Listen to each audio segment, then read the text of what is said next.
नमस्कार सभी को। वैदिक वास्तु में मैं अपने सभी दोस्तों का बहुत बहुत स्वागत करती हूँ। आज हम बात करेंगे शादी की, है ना। आज हम बात करेंगे जो आजकल बच्चों को प्रॉब्लम आ रही है शादी में, या शादी नहीं हो रही या डिले हो रही है।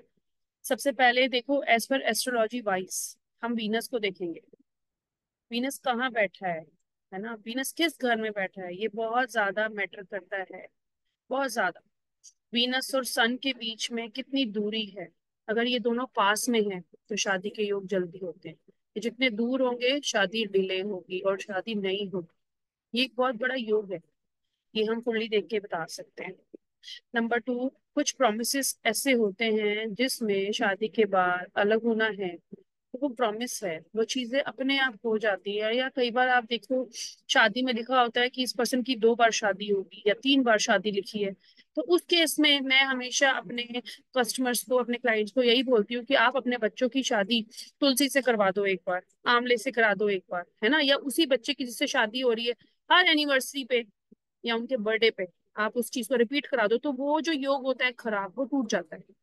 तो हमने उसके साथ फिर वो आगे भी चल जाता है। तो ये करना जरूरी होता है। ये प्रोमिसेस होते हैं चार्ट के, जो प्रूवन होते ही होते हैं। तो आज हम बात करेंगे कि जिन बच्चों की शादी में डिले हो रहा है, ऐसा क्या करें। देखो, शादी करने के लिए जुपिटर भी चाहिए, मंगल भी चाहिए, शनि भी चाहिए, सूर्य भी चाहिए। ये सारे के सारे प्लैनेट अच्छे होने चाहिए शादी के लिए। आपने देखा होगा ना, बहुत सारे लोग जो ज्वाइंट फैमिली में रहते हैं और उनके घर बहुत सारी चीजें अपने आप हो जाती है, क्योंकि वो ज्वाइंट फैमिली में रहते हैं। सबके साथ से उनको कुछ कुछ एनर्जी मिलती है। पुराने लोग बहुत सारी ऐसी चीजें करते थे, दान देना, है ना, गाय को खिलाना, गाय की सेवा करना, अपने रीति रिवाज को फॉलो करना, ये बहुत मैटर करता है। मंदिरों में जाना, है ना, अपने माँ बाप के पैर छूना, ये भी अपने आप में एक बहुत बड़ी रेमेडी है, जो आजकल लोगों को शर्म आती है, कुछ नहीं कर सकते। तो चलिए आज बात करते हैं जिन बच्चों की शादियों में डिले है। शादी होते होते चीजें टूट जाती है, लड़के या लड़की वाले पीछे हट जाते हैं एट टाइम होते होते, तो क्या करें। है ना, सावन का महीना चल रहा है। तो सावन के महीने में सबसे पहले सबको पता है कि अगर आप शिव जी का शिव जी का आप अगर एवरी मंडे जाएंगे और वहां पे जाके आप उनका नाम को चांट करेंगे, है ना, शिव स्तोत्रम सुनेंगे, तो ये बहुत अच्छे रिजल्ट आते हैं। इसके साथ ही ये भी कहा जाता है कि हर बच्चा जो शादी करना चाहता है, उसका परिवार अगर सुहाग का जोड़ा पार्वती जी को ऑफर करे तो भी शादी के संजोग बनते हैं।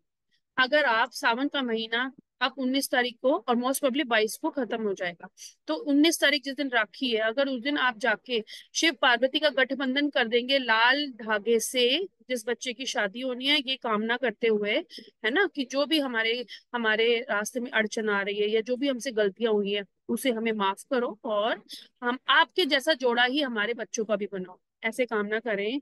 और लाल धागे से शिव पार्वती जी का गठबंधन कर दे, तो ये एक उपाय। दूसरा उपाय, अगर आप कर सके तो इसी मंडे से शुरू करके, है ना, आप एक लोटे में जल, हल्दी और थोड़ा मीठा लाके केले के वृक्ष को अगर आप देंगे डेली, तो ये भी बहुत अच्छे योग बनाता है।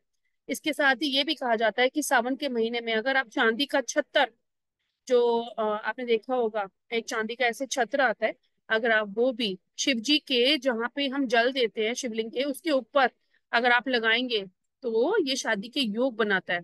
अगर आपकी इतना नहीं है कि आप कैपेसिटी इतनी खर्च कर सके, तो फूलों का भी छत्तर आता है। आपने देखा ना, फूल ऐसे गुच्छे में होते हैं सफेद रंग के मोतिये के, जिसमें से खुशबू आती है चमेली के। अगर वो या गुलाब, इन दोनों में से किसी एक का अगर आप ऐसे बंच लेंगे जो धागे में पिरोया हुआ होता है, और अगर आप वो शिवली के ऊपर, उसको आप लगाएंगे एज अ छत्र टाइप, तो सावन के महीने में इसका बहुत महत्व है ना। आपने तो उनकी ना पूरी वो सजा दी, महका भी दी साथ ही साथ। तो अगर जिन बच्चों की शादी नहीं हो रही, वो या उनके माँ बाप इस तरह से ये चीज करेंगे सावन में, तो इसके बहुत अच्छे रिजल्ट देखने को मिलते हैं। जो लोगों को ये वीडियो अभी मिल रही है तो वो इसे अभी कर सकते हैं, मंडे आने वाला है। जिनसे मिस हो जाता है तो वो सिर्फ अगले सावन पे या शिवरात्रि पे ही ये कर सकते हैं। तो करके देखिए, और आपको बहुत अच्छे रिजल्ट मिलेंगे। और मुझे उम्मीद है कि अभी तक आपने मेरी ये वीडियो सब्सक्राइब कर ली होगी, है ना।